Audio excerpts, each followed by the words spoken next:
Hey, what's up, everybody? Marcos Villegas for Fight Up TV, powered by stagefront VIP, being joined with the chairman of Top Rank, Mr. Bob Arum. We're here in Arizona to preview this fight coming up this weekend that I really feel could potentially be one of the fights of the year, but also maybe produce multiple knockdowns and a knockout of the year as well. Yeah, this figures to be a no-nonsense, brawling type fight. Two guys who don't want to give up and don't ever give up and fight through pain and everything. So it has all the potential of being a fight of the year. Two fighters that will be dueling in action this weekend, Oscar Valdez and Emmanuel Navarrete. In your opinion, you know, this is obviously for title, but what are like the implications for the winner of this fight, you feel, Bob? Well, you know, this is a kind of fight that particularly in the Hispanic community, they've been debating about for a long time. Navarrete is not a great boxer, to say the least, but he's just never stops coming and is a very powerful puncher.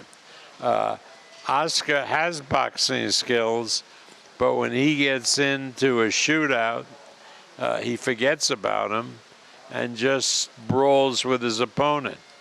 You know, this is the kind of fight that Mexican fans and Mexican-American fans love, and it's reminiscent of the trilogy between Barrera and Morales, both of whom are coming to the fight and will be here all week.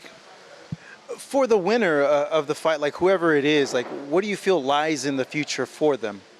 Well, you know, it's hard to say because how do they feel about staying at 130 or going up to 135?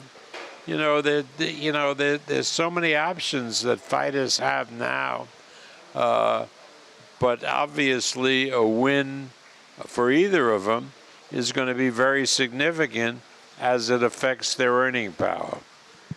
Speaking of the division at 130, is there anyone that catches your attention in that division that could make a big or a significant fight for the winner of this? Well, who else is in that division? Who else is there? Off the top of my head, I believe Ray Vargas. I know Leo Santa Cruz has been mentioned as well. Yeah, they're all good fighters, but none of them really light up a room. So yeah, I mean those fights would happen, but it's not a full wattage fight like this fight. Very, very hard to get a fight like this. We have two crowd-pleasing guys who brawl. Maybe, I mean, the best that I can hope for is that the fight is so good that there's a tremendous desire for a rematch. Yeah, I didn't even think about that. Just thinking, because style-wise, we think like there's no way it goes to decision, right? Doesn't look that way, but you never know. It's boxing. Very true. Turning the page now, Bob, to one of your fighters, Vasily Lomachenko. What's the latest? We heard that Devin is going to go to 140 to have that fight with Regis Prograis with Matchroom and DAZN for one fight. But where does that leave Vasily at this point? Well, he's rated very highly in all the organizations, so eventually he'll fight for a lightweight title. I think his mind right now is not on fighting. Very disappointed with the judges' scoring in the Haney fight. So, I think we'll probably look to see Lomachenko come back next year. Do you know against what type of opponent? I know Shakur's been online a lot on Twitter, like asking for a fight with Vasily and others. Would that be potentially a fight we would see? We'll see how everything plays out. I mean, no sense projecting fights based on a previous fight that somebody wins and somebody loses. Like Shakur will have a fight definitely this year against the best available guy. There's Cambosis, who will be fighting this year. So, there'll be a lot of options next year. Yeah, is that the next logical fight then for George? Is Shakur? I know they kind of had like a little confrontation in Oklahoma after George's fight. Well, again, let's see. Let's see. Each of them will have an opportunity to win a title in the lightweight division, and maybe they decide to match up. I mean, again, if I start talking now, it just confuses them. How would that work for them vying for a title? Because with the whole Haney situation, he still gets to keep the undisputed titles, right? Or because he's taking this fight, he's going to end up being stripped of some of them. Yeah, he's going to be stripped. And if he wins, he beats Prograis, then he's going to stay at 140. He was having big trouble staying at 135.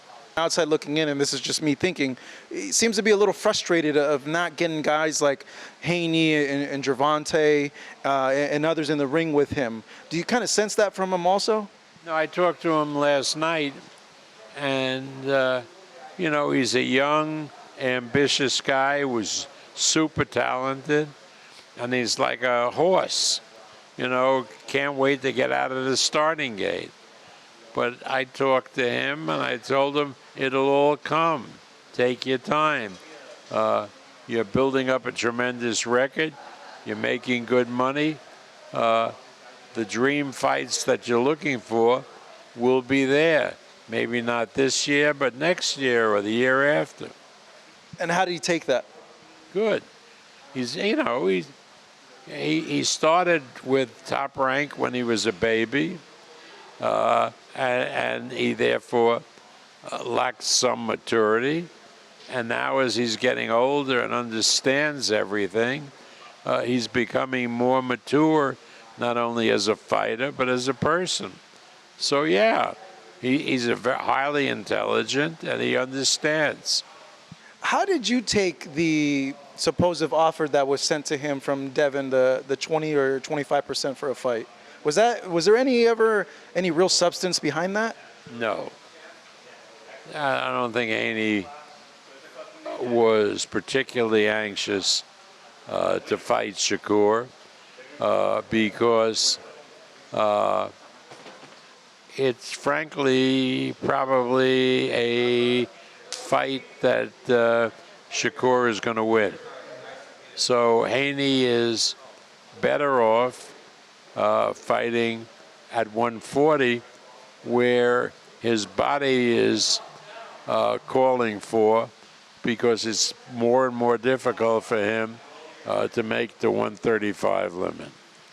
When you look at Devin's situation in this one fight that he has with Regis, one, do you feel that he beats Regis given Regis's last performance? And two, I would imagine the door's still open for him to come back. Is it the plan at all to get him after that Prograis fight?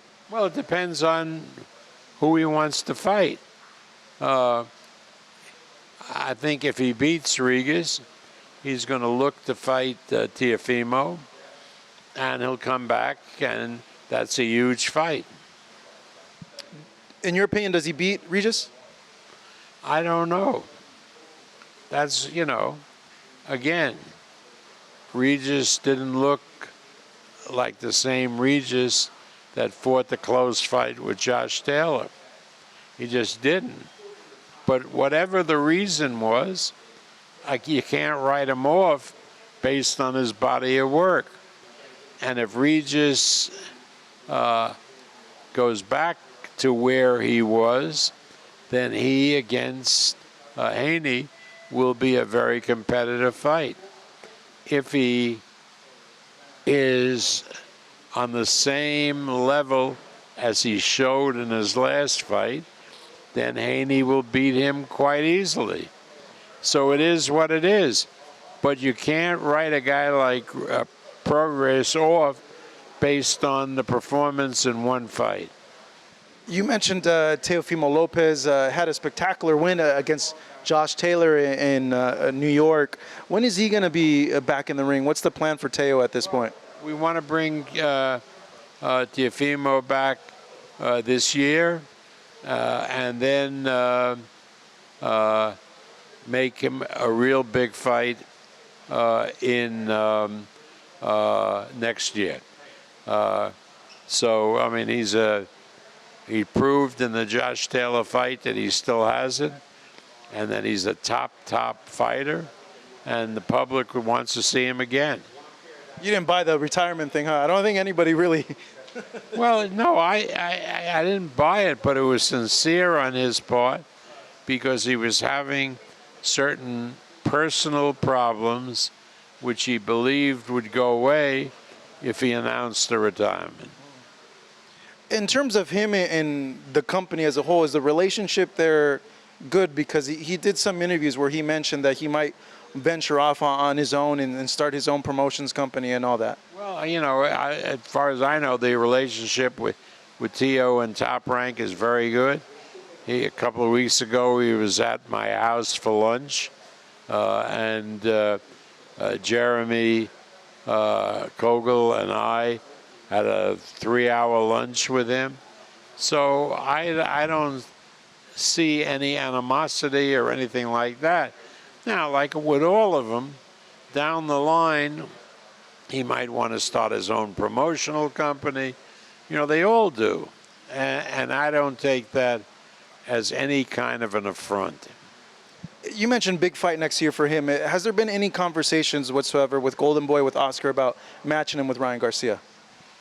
Yeah, I mean, I've talked to Oscar, I've talked to Eric, who are good friends, and they would like to make that fight. It depends on their relationship with Ryan.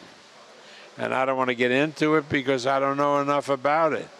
But if they can truly produce Ryan, that would be a huge fight for both guys, and I would certainly be interested in it.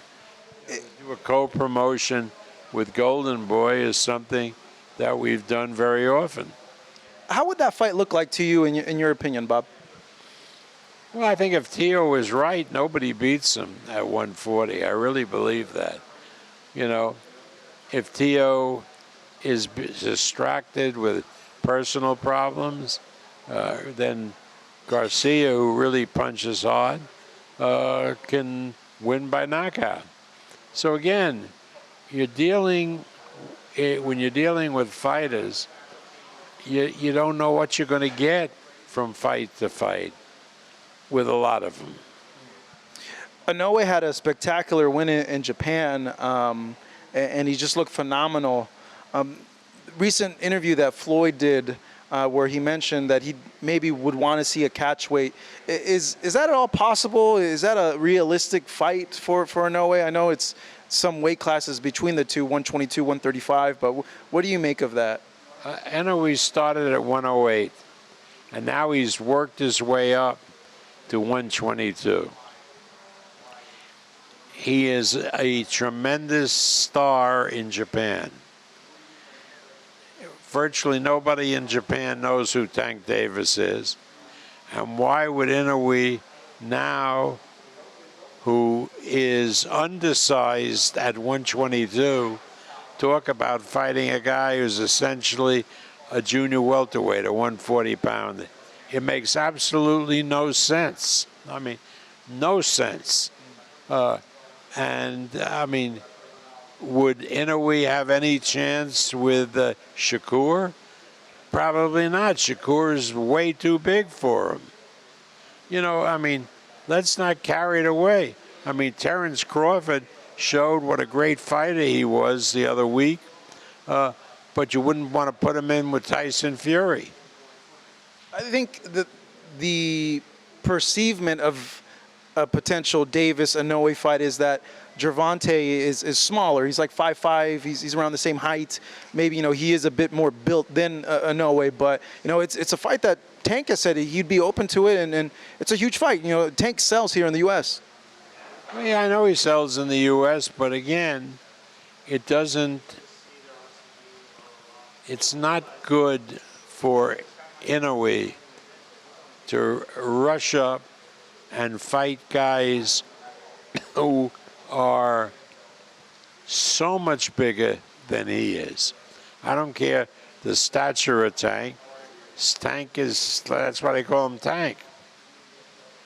He's the bigger person. I mean, Inoue looked like a shrimp compared to Fulton. I was there.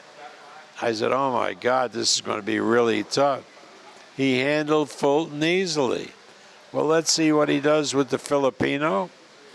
And then there are guys at 126 that will test him, like Ramirez, Robesy Ramirez. Let's see how he does there.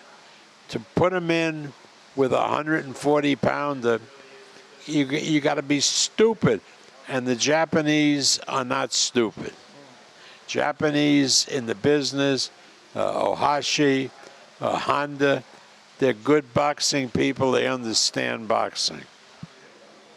Given that then, and this is just me as putting on like a fan hat now, Vasily has told me in the past that, you know, hey, he's small for 135, that he could probably make 130.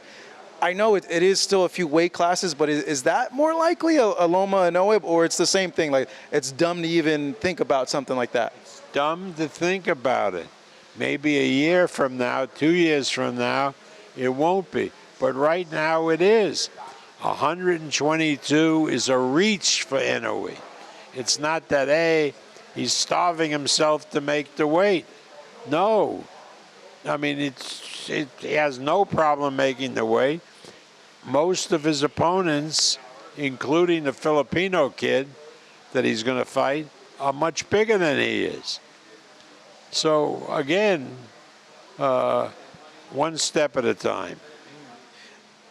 In your opinion, Bob, I know given the performance that Terence had a few weeks back against Errol Spence, many have put him pound for pound #1, but some have argued that, hey, Inoue could maybe be like 1B to Crawford's 1A. What do you make of the argument there that Inoue could potentially be the top pound for pound guy? I think that pound for pound is stupid because what are we measuring? I mean, it makes absolutely no sense. They never, because of the difference in size, ever you think of fighting each other. They're both great fighters. They're both pound for pound great fighters. Who was 1? Who was 2? Who gives a damn, right? I mean, it's like, do you like a chocolate ice cream soda or a vanilla ice cream soda? Well, neither one is better than the other. It's a question of your taste. And now transitioning over to Terence, I was in awe watching what he did there against Errol live. But just overall, your thoughts on the fight and what impressed you the most?